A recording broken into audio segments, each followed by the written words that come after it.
क्या आप लोगों ने कभी सोचा है कि दुनिया के सबसे बुलंद तरीन पहाड़ी सिलसिलों के दरमियान एक ऐसी झील भी वाक़या हो सकती है जिसके अंदर कई सौ इंसानों की लाशें खोपड़ियाँ बिखरी भी पड़ी हों।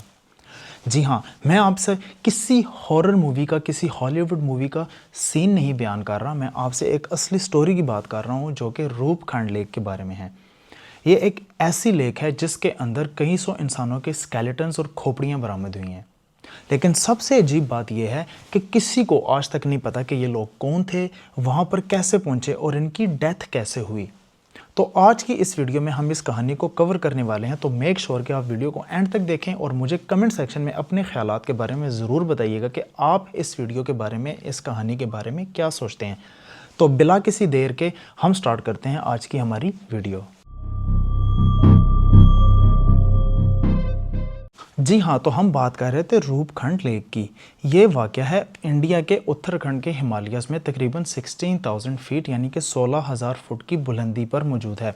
ये पूरा साल बर्फ़ से ढकी रहती है, लेकिन कभी गर्मी में अगर बर्फ़ पिघलना शुरू हो जाती है तो वहाँ का जो व्यू होता है वो बहुत ही प्यारा और देखने के लायक होता है, जिसके लिए कभी कभी लोग वहाँ पर ट्रैकिंग के लिए जाते भी हैं। और 1942 में भी कुछ ऐसा ही हुआ जब पहली बार British forest ranger H.K. Madhwal ने एक ऐसा व्यू रिकॉर्ड किया जिसे देखकर इंसानी रूह भी कांप जाती है।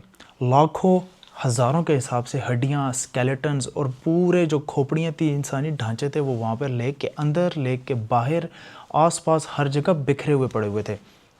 पहले तो ये सोचा गया, ये एक थ्योरी बनी कि शायद ये जापानीज़ सोल्जर्स थे या कुछ ऐसे सोल्जर्स थे जो इंडिया के अंदर घुस आए थे और शदीद सर्दी की वजह से शायद उनको रास्ता ना मिल पाया और उनकी डेथ हो गई हो। लेकिन उसके बाद साइंस ने कदम उठाया और जांच पड़ताल करने का सोचा। 2004 में एक कंप्लीट फॉरेंसिक स्टडी की गई जिसके बाद डीएनए टेस्ट से ये मालूम हुआ कि ये लोग एक ही ग्रुप से, इनका ताल्लुक़ नहीं था, ये डिफरेंट ग्रुप से आए थे। कुछ लोग साउथ इंडिया से भी आए थे, कुछ लोग नॉर्थ इंडिया से भी आए थे। और जब इनके ज़ख्म के निशान देखे गए तो कुछ लोगों की जो डेथ थी वो सर पर बर्फीले जो तोदे थे, ओले थे, जिसे हेल स्टॉर्म्स भी कहते हैं, उनके लगने की वजह से हुई थी।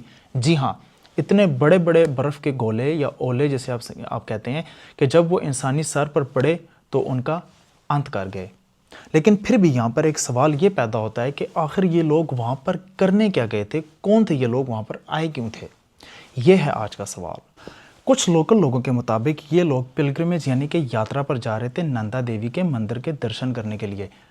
एक लोक कथा के मुताबिक राजा जसधवाल अपनी प्रेग्नेंट रानी को लेकर और बहुत सारे लोगों को ढोल धमाके और बैंड बाजे के साथ लेकर नंदा देवी के मंदिर के दर्शन के लिए जा रहा था।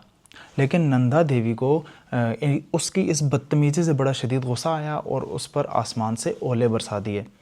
कुछ वक्त तक तो कुछ लोगों ने इस कहानी को सिर्फ एक मिथ माना क्योंकि इसका कोई प्रूफ नहीं था। लेकिन जब साइंस ने स्टडी की और इन लोगों के जो सर पर चोट के निशान थे, उनके एंगल्स देखे, तो उनको ये लगा शायद इस कहानी में कुछ सच्चाई मौजूद हो। कुछ हिस्टोरियंस का ये कहना है कि शायद ये लोग एक एंशंट ट्रेड राउट से गुजर रहे थे तिजारत की गर्ज से, और इनका सामना किसी नेचुरल डिज़ास्टर से हो गया जिसकी वजह से इनकी डेथ हो गई। लेकिन कुछ लोग वहाँ पर ये भी कहते हैं कि ये जगह कर्स्ड है, यहाँ पर किसी का कर्स, कोई जिन, भूत प्रेत मौजूद है, जो भी इंसान यहाँ पर जिंदा जाता है वो कभी लौट कर वापस नहीं आता। 2019 में इस कहानी ने एक और ट्विस्ट लिया जब एक रीसेंट रिसर्च के मुताबिक ये पता लगा कि उसमें से कुछ लोग तो मेडिटेरेनियन से भी ताल्लुक़ रखते थे, यानी कि आज के टर्की और ग्रीस के एरिया से। लेकिन यहाँ पर अब फिर वही सवाल पैदा होता है कि 1000 या कहीं 100 साल पहले एक मेडिटेरेनियन साइड का आदमी हिमालय के पहाड़ों में 16,000 फीट की बुलंदी पर कर क्या रहा था? आज भी ये झील एक मिस्ट्री बनकर रह गई है। बहुत सारे लोग यहाँ पर ट्रैकिंग के लिए जाते हैं, रिसर्च होती है, नए स्केलेटन्स मिलते हैं, लेकिन सवाल वहीं का वहीं है कि ये लोग कौन हैं, वहाँ पर कैसे आए, इनकी डेथ कैसे हुई। आज तक ये चीज़ एक मिस्ट्री ही बनकर रह गई है। आप लोगों ने मुझे कमेंट सेक्शन में बताना है कि आप इस स्टोरी के बारे में क्या सोचते हैं। क्या ये किसी देवी का श्राप था, नेचुरल डिज़ास्टर था, या ये वाकई ये जगह कर्स है और वहाँ पर कोई ऐसी कुव्वत मौजूद है जो इंसानों को अपनी तरफ खींच तो लाती है लेकिन उनको वापस नहीं जाने देती? मेक श्योर कि आप अपने ख्यालात से मुझे कमेंट सेक्शन में ज़रूर आगाह करें। और अगर आप ऐसी रियल, असली, ट्रू कहानियाँ देखना चाहते हैं और सच के पीछे की हकीकत जानना चाहते हैं तो हकीकत फाइल्स आपके लिए है। मेक श्योर कि आप चैनल को सब्सक्राइब करें। ताकि आप आने वाली मज़ीद वीडियो से महरूम ना रह सकें। Thank you.